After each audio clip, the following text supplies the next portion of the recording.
Hey everybody, Mr. Lamar here, just demonstrating our aluminum foil boat challenge that here in school students will be making their aluminum foil boats and testing them, seeing how much mass, or at least how many pennies, that they can hold before they sink.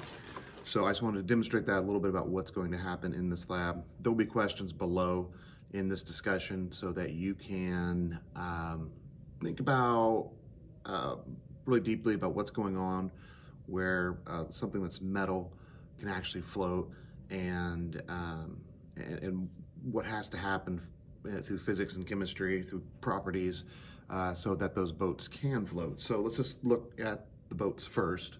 So I've got two boats that are created.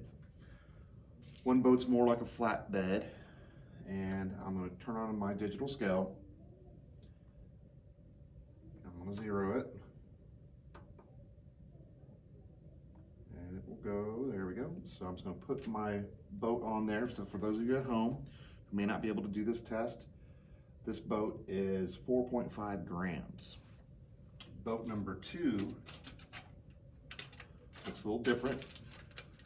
Okay, so we did more of a flat bed here, and this one was more of the, looks a little awkward, but you know, you're ripping off aluminum foil, you can only get it so straight.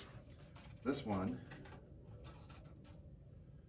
is 4.4, so two boats that are very similar. And the first test would be, does it float?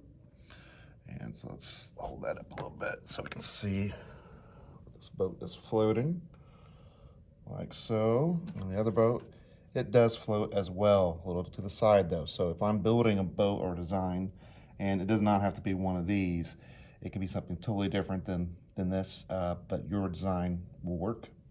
So then all that's gonna happen is Mr. Lamar or Mr. Whitty will take our pennies and we'll add them a few at a time to the boat until it eventually sinks.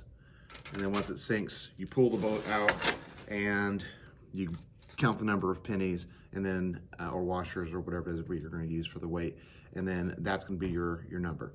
But more importantly, aside from just going through the experiment, will be that deep thinking you do about why boats can actually float. So have a good time with this. If you're an at-home learner, I suggest you try to do this on your own with permission. Just ask your parents or guardian if you can have some aluminum foil and give this thing a shot.